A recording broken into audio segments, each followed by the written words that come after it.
नमस्कार दोस्तों, I hope कि आप अच्छे होंगे।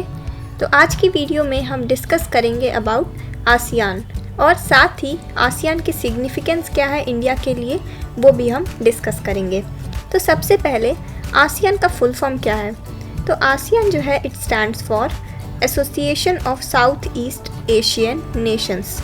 तो आप इस मैप में यहाँ पे देख सकते हैं कि जो ये साउथ ईस्ट एशियन नेशंस जो यहाँ पे हैं, सो बेसिकली इन्हीं कंट्रीज़ की ग्रुप को नाम दिया गया है आसियान। एंड इनमें कौन कौन सी कंट्रीज़ हैं, तो जो 10 मेंबर कंट्रीज़ हैं they are Indonesia, Malaysia, Philippines, Singapore, Thailand, Brunei, Laos, Myanmar, Cambodia and Vietnam. तो आपको लग रहा होगा कि इंडिया भी शायद इसका मेंबर होगा, लेकिन इंडिया इसका मेंबर नहीं है। एंड लेट्स टॉक अबाउट कि इसका सिग्निफिकेंस क्या है, किस एस्पेक्ट पे इस ऑर्गेनाइजेशन को बनाया गया है। सो मेनली ये जो है एक पॉलिटिकल एंड इकोनॉमिक ऑर्गेनाइजेशन है। एंड ये क्या प्रमोट करता है, तो इंटर गवर्नमेंटल कोऑपरेशन, मतलब 2 या 2 से अधिक कंट्रीज़ की गवर्नमेंट के बीच जो कोऑपरेशन है उसे प्रमोट करता है और साथ ही फैसिलिटेट करता है economic, political, security, military, educational and socio cultural integration among its members या फिर अदर कंट्रीज़ इन एशिया। तो ये जो है बेसिकली हर एक एस्पेक्ट में ये ऑर्गेनाइजेशन डील करता है with its member countries and other countries in Asia. And then ASEAN जो है it came into existence on 8th of August 1967 after the ASEAN declaration, जिसको कि बैंकॉक डिक्लेरेशन भी कहते हैं। सो ये जो है एक रीजनल ऑर्गेनाइजेशन है जो कि प्रमोट करता है inter governmental cooperation and facilitates economic integration among its members. क्योंकि जियो पॉलिटिक्स में इकोनॉमिक एस्पेक्ट जो है इतना ज़्यादा ट्रेंड कर रहा है, it is a very important aspect. तो ये जो आसियान ऑर्गेनाइजेशन है it is very much promoting the economic aspect, the economic integration of its members. इसका मोटो है one vision, one identity, one community. And then इसका secretariat कहाँ पे है, it is at Jakarta which is in Indonesia. And साथ ही मैं आपको ये भी बता दूँ कि जो यूनाइटेड नेशंस है उसका ऑफिशियल ऑब्जर्वर है आसियान, और ये एक एक्टिव ग्लोबल पार्टनर भी है। एंड इतना ही नहीं, आसियान जो है it is also a partner, major partner of Shanghai cooperation organisation. तो यहाँ पे मैं आपसे एक सवाल पूछना चाहूँगी कि जो शंघाई कोऑपरेशन ऑर्गेनाइजेशन है इसका हेड क्वार्टर कहाँ पे है। आप इसका आंसर दे सकते हैं कमेंट सेक्शन में, एंड इसका आंसर मैं आपको बताऊँगी वीडियो के एंड में। तो आसियान मेनली जो है 1967 में जो है ये एग्जिस्टेंस में आया था, जैसा कि मैंने आपको बताया। लेकिन इसको कौन कौन से कंट्रीज़ ने फाइंड किया था, जितने अभी मेंबर्स हैं वो सभी मेंबर्स जो फाउंडिंग नेशंस हैं उनमें नहीं आते हैं। Mainly they are 5 South East Asian nations. तो इनका नाम है Indonesia, Malaysia, Philippines, Singapore and Thailand. And बाकी जो अभी जो 10 मेंबर स्टेट्स हैं उनमें से एक्स्ट्रा कौन कौन से हैं जो बाद में जुड़े हैं, तो एक्स्ट्रा जो है they are Brunei, Laos, Myanmar, Cambodia and Vietnam. ये जो 5 है ये बाद में मेंबर स्टेट्स बने हैं। एंड जो पहले से फाउंडिंग मेंबर्स हैं ये 5 यहाँ पे आप देख सकते हैं। तो फ्रेंड्स, कोल्ड वॉर के टाइम पे जैसा कि हम सभी को पता है कि जब सेकेंड वर्ल्ड वॉर ख़त्म हुआ तो उसके बाद वर्ल्ड जो है बाईपोलर हो चुका था। एंड इसमें एक तरफ यूएसए था, एक तरफ यूएसएसआर था। तो उस टाइम पे जो पोलराइज्ड एटमॉस्फेयर था, तो मेनली जो टेंशन्स हो रहे थे उस समय, जो स्टेबिलिटी फॉर्म नहीं हो पा रही थी, उस स्टेबिलिटी को मेंटेन करने के लिए जो साउथ ईस्ट एशियन कंट्रीज़ हैं उन्होंने इस ऑर्गेनाइजेशन को जो है स्थापित किया। एंड इतना ही नहीं, बाद में रीजनल कोऑपरेशन को फर्दर एक्सटेंड करके आसियान +3 का फॉर्मेशन हुआ, जिसमें कि 3 और कंट्रीज़ जो है जुड़ गए, China, south Korea and Japan. It was in the year of 1997। और इसके बाद ईस्ट एशिया समिट जो है ये भी स्टार्ट हुआ। एंड ये कब से स्टार्ट हुआ था, it was in the year 2005। सबसे पहला समिट ईस्ट एशिया समिट जो है उसका 2005 में हुआ था एंड इसने जो है एक्सपैंड करके इंक्लूड की थी और भी कंट्रीज़ को, जैसे India, Australia, New Zealand, Russia and United states. तो ये जो 5 कंट्रीज़ हैं ये भी इंक्लूड हो गए थे इन दी ईस्ट एशिया समिट। तो यहाँ पे आप देख सकते हैं कि इंडिया कैसे एसोसिएटेड है with this ASEAN and mainly it is directly associated with east Asia summit.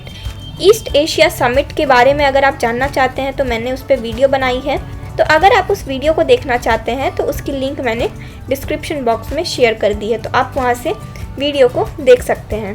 तो ये थी basic information about ASEAN and ASEAN +3 हो गया, साथ में ईस्ट एशिया समिट हो गया। तो अब हम आते हैं कि इसका सिग्निफिकेंस क्या है, इम्पोर्टेंस क्या है फॉर इंडिया। तो इंडिया का जो रिलेशनशिप है आसियान के साथ, ये एक one of the key pillar है of its foreign policy. And अभी की जियो पॉलिटिक्स में इंडो पैसिफिक रीजन जो है इतना ज़्यादा इम्पॉर्टेंट हो चुका है कि इस वजह से इंडिया के लिए जो आसियान है it is very much important in order to maintain good relations with all the countries, member countries of ASEAN for the stability of the Indo Pacific region. So India का जो Indo Pacific का vision है इसको support करने के लिए ASEAN जो है it is very much important for India. तो इंडियन एस्पेक्ट में अगर हम बात करें कि आसियान की क्या सिग्निफिकेंस है, तो मेनली 3 एस्पेक्ट्स हैं, economic, security and geo strategic. तो इकोनॉमी में मेनली 3 C हैं। C से culture, then connectivity and commerce. तो ये 3 C's हैं जो कि एसोसिएटेड है with the economic aspect and ये जो है ये बहुत ही ज़्यादा हेल्प करते हैं in order to shape India's ties with the ASEAN. And friends इतना ही नहीं, जो इंडिया की नॉर्थ ईस्टर्न स्टेट्स हैं वो भी काफ़ी ज़्यादा कनेक्टेड है विद आसियान। देन जो सिंगापुर है it has become India's investment and trading hub in the east. और साथ ही मैं आपको ये बता दूं कि जो वॉल्यूम ऑफ ट्रेड थी और इन्वेस्टमेंट थी आसियान और इंडिया के बीच, इनिशियली वो जो है कम थी, लेकिन जैसे आसियान और इंडिया के डायलॉग्स हुए आपस में, जैसे जैसे समिट्स हुए, तो जो ट्रेड है और जो इन्वेस्टमेंट है वो बहुत ही ज़्यादा जो है बढ़ने लगा। सो इनिशियली 1993 के अराउंड से लेकर 2003 तक काफ़ी ज़्यादा जो है ट्रेड ग्रो हुआ एंड इसका जो ग्रोथ रेट था, जो एनुअल ग्रोथ रेट, वो था 11.2%। और साथ ही मैं आपको बता दूं कि जो FDI है, फॉरेन डायरेक्ट इन्वेस्टमेंट, वो इंडिया और आसियान के बीच अगर हम देखें तो वो 98% ग्रो हुआ फ्रॉम 2018 टू 19। तो 2018 में $1.02 बिलियन था एंड 2019 में ये बढ़ के हो गया था $2.02 billion. So this is one of the major significance and achievement between the two stakeholders and India और आसियान के लीडर्स ने जो है एक कॉम्प्रिहेंसिव इकोनॉमिक कोऑपरेशन साइन की थी। मेनली जो एग्रीमेंट था वो साइन की थी एंड जो फ्री ट्रेड एग्रीमेंट है ये भी साइन हुआ था। और ये एग्जिस्टेंस में कब से आया? मेनली फ्रॉम 1 जनवरी 2010 एंड 2015 में इंडिया आसियान ने साइन की जो एग्रीमेंट है mainly on the trade in services and investment. And इतना ही नहीं फ्रेंड्स, आसियान और इंडिया जो है they are also working on enhancing the private sector engagement, जिसमें कि reactivation of ASEAN India business council भी है, जिसे हम AIBC कहते हैं। एंड मैं आपको बता दूं कि जो इंडिया म्यांमार थाईलैंड का जो ट्राईलेटरल हाईवे प्रोजेक्ट है, जिसको कि एक्सटेंड किया गया है टू लाओस एंड कैम्बोडिया, ये भी एक ऑनगोइंग प्रोजेक्ट है जो कि आसियान और इंडिया की फिजिकल कनेक्टिविटी को बढ़ाने के लिए है मेनली। एंड ये एम करता है जिससे कि आसियान हाईवे नेटवर्क जो है वो इंडिया के ईस्टर्न स्टेट्स जो हैं उनके साथ कनेक्ट हो जाए। सो this is one of the important infrastructural project. और अगर बाकी एस्पेक्ट्स की बात करें तो एग्रीकल्चर हो गया, फॉरेस्ट्री हो गया, देन इसके बाद क्लाइमेट हो गया, climate change mainly, food security हो गया। इन सभी पे जो है आसियान और इंडिया फोकस करता है जिससे कि बायलेटरली वो इन सभी चीज़ों में कोऑपरेट कर पाए एंड म्यूचुअली जो है सपोर्ट करे, जिससे कि इन सभी प्रॉब्लम्स जितने भी आते हैं इन सब में उसको इरेडिकेट किया जा सके। तो ये था इकोनॉमिक एस्पेक्ट। अब हम बात करेंगे सिक्योरिटी एस्पेक्ट के बारे में। तो पॉलिटिकल और सिक्योरिटी एस्पेक्ट की अगर हम बात करें तो इंडिया जब से डायलॉग पार्टनर बना आसियान का, उस टाइम से ही जो पॉलिटिकल और सिक्योरिटी डायमेंशन है इस पर बहुत ज़्यादा फोकस किया जाता है, जिससे कि कोऑपरेशन जो है वो और भी ज़्यादा बढ़ सके।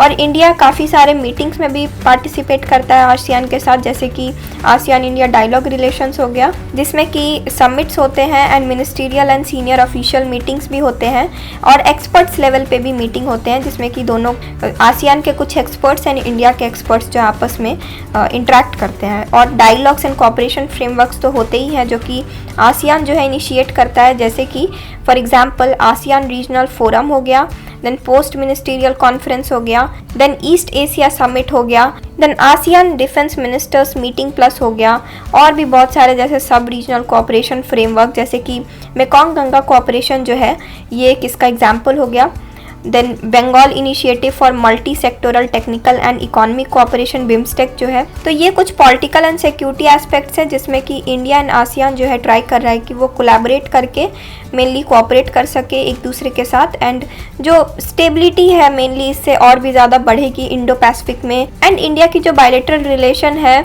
मेनली आसियान मेंबर स्टेट्स के साथ वो भी बहुत ज़्यादा बढ़ेगी। एंड फ्रेंड्स, इसके साथ ही जो मैरीटाइम कोऑपरेशन है वो भी बहुत ज़्यादा एनहांस्ड होगा। अगर हम कनेक्टिविटी, सेफ्टी और सिक्योरिटी पे फोकस करें तो ऑब्वियसली जो मैरीटाइम कोऑपरेशन है वो और भी अच्छे तरीके से हो पाएगा।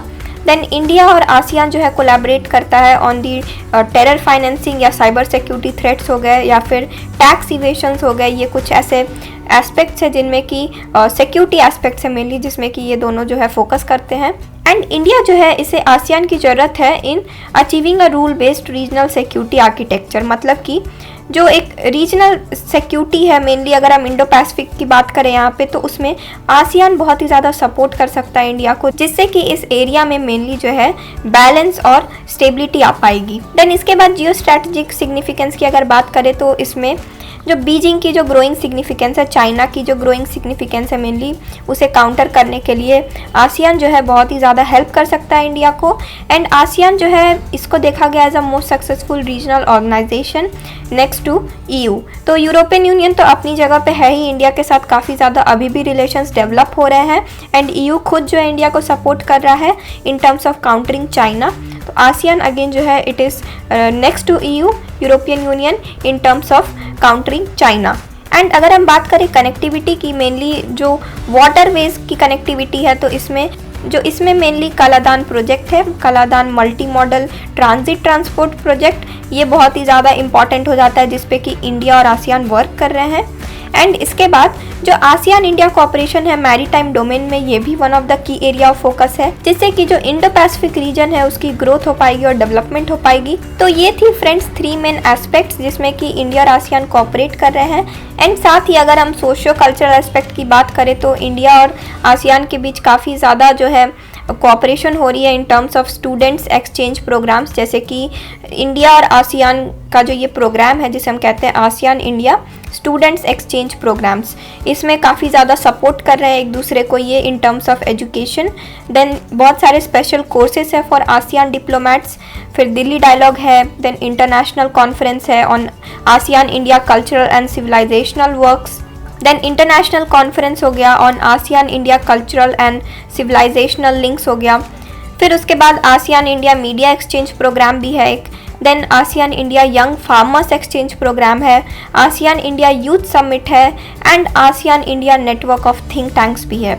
तो ये कुछ एस्पेक्ट्स हैं इन terms of socio cultural cooperation. And साथ ही ये दोनों कोऑपरेट कर रहे हैं इन terms of exploring other areas like जैसे फाइनेंस हो गया, एनर्जी हो गया, इंफॉर्मेशन एंड कम्युनिकेशन टेक्नोलॉजी हो गया, and then natural resource management, ये भी कुछ इंपॉर्टेंट एस्पेक्ट्स हैं।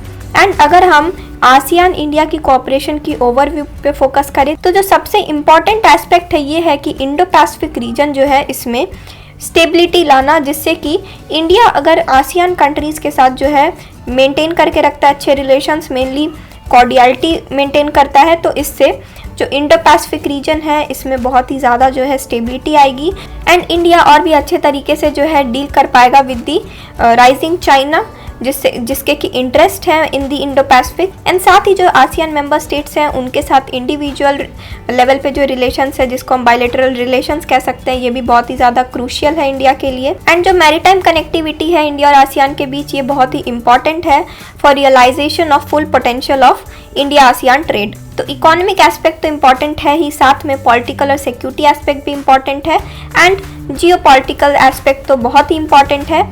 सो this is all about this topic. And मैंने आपसे क्वेश्चन पूछा था कि जो शंघाई कोऑपरेशन ऑर्गेनाइजेशन है उसकी हेडक्वार्टर कहाँ पे है, तो इसका आंसर है बीजिंग। सो आई होप कि आपको ये वीडियो अच्छी लगी होगी। So thank you so much for watching.